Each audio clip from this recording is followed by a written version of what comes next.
Nuclear power plants are thermal power stations which generate electrical energy from heat.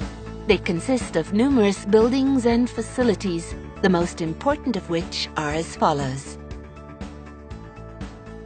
The turbine building houses several turbines as well as the generator necessary for electrical power generation. The containment building where the nuclear reactor is housed is made of meter-thick reinforced concrete. Inside this building, nuclear reactions take place where water is heated up. The cooling tower, which can be as tall as 200 meters, is where hot water is cooled. In order to easily understand the underlying principles, the following is a description of the most important components of a nuclear power plant that uses a pressurized water reactor, PWR.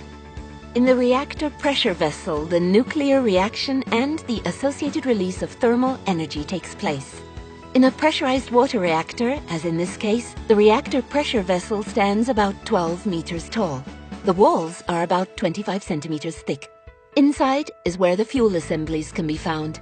In pressurized water reactors, about 150 such assemblies are installed. A single fuel assembly is composed of many fuel rods.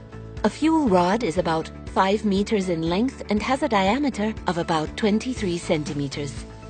The actual nuclear fuel is found inside of each fuel rod. Small nuclear fuel pellets composed of enriched uranium or plutonium make nuclear fission chain reaction possible. In the fission chain reaction, thermal energy is released. Water is needed in order to absorb the thermal energy and keep the chain reaction going. Inside the vessel, the water is heated to over 570 degrees Fahrenheit. The water does not boil, however, since the pressurizer maintains the water pressure constant at around 160 bars.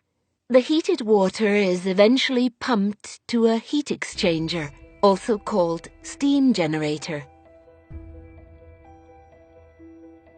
These are typically in the form of a shell and tube heat exchanger. Hot water flows through the U-tubes, heating up the metal of the pipes so that any water inside the heat exchanger begins to boil.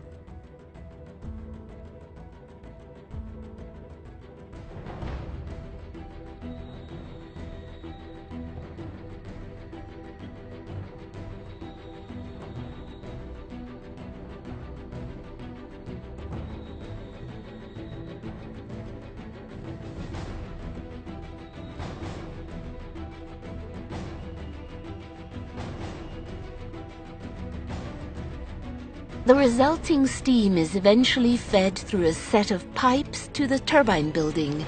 The steam first drives a high-pressure turbine and then is typically fed to 2 low-pressure turbines. All of the turbines are connected by a spinning shaft to the electrical generator, which in turn produces AC electricity from the shaft's rotational energy. The steam is converted again into liquid form in a condenser, and then returned back to the steam generator. The water needed for this often comes from an adjacent river, or is cooled in a cooling tower. The water circulation systems are always kept separate from one another. Water in the primary circulation system never leaves the containment building. This water is radioactive, since it has been in direct contact with the fuel rods. Water in the secondary circulation system is used to drive the turbines and is not radioactive. The cooling circulation system provides cool water and is used to condense the steam in the secondary circulation system.